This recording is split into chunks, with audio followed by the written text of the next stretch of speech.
मेहनत का फल।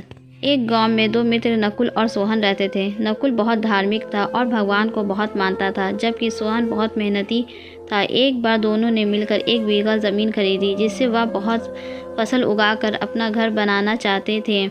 सोहन तो खेत में बहुत मेहनत करता, लेकिन नकुल कुछ काम नहीं करता, बल्कि मंदिर में जाकर भगवान से अच्छी फसल के लिए प्रार्थना करता।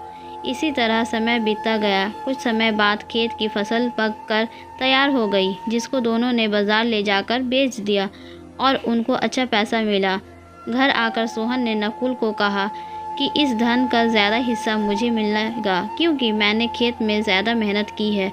यह बात सुनकर नकुल बोला, नहीं, धन का तुमसे ज़्यादा हिस्सा मुझे मिलना चाहिए, क्योंकि मैंने भगवान से इसकी प्रार्थना की, तभी हमको अच्छी फसल हुई।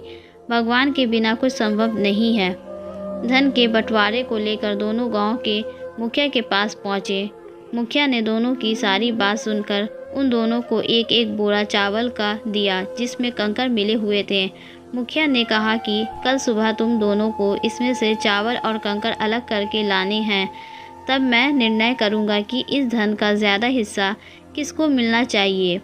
दोनों चावल की बोरी लेकर अपने घर चले गए। सोहन ने रात भर जागकर चावल और कंकर को अलग किया। नकुल चावल की बोरी को लेकर मंदिर में गया और भगवान से इसके लिए प्रार्थना की।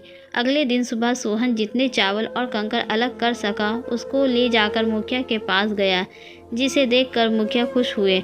नकुल वैसी की वैसी बोरी ले जाकर मुखिया के पास गया। मुखिया ने नकुल को कहा कि दिखाओ तुमने कितनी चावल साफ़ किए हैं। नकुल ने कहा कि मुझे भगवान पर पूरा भरोसा है, चावल साफ़ हो गए होंगे। जब बोरी को खोला गया तो चावल और कंकर वैसे के वैसे ही थे।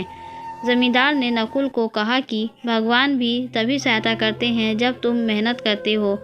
इसके बाद नकुल भी सोहन की तरह खेत में मेहनत करने लगा और अब की बार उनकी फसल पहले से भी अच्छी हुई। सीख है, इस कहानी से हमें यह सीख मिलती है कि हमें कभी भी भगवान के भरोसे नहीं बैठना चाहिए। हमें सफलता प्राप्त करने के लिए मेहनत करनी चाहिए।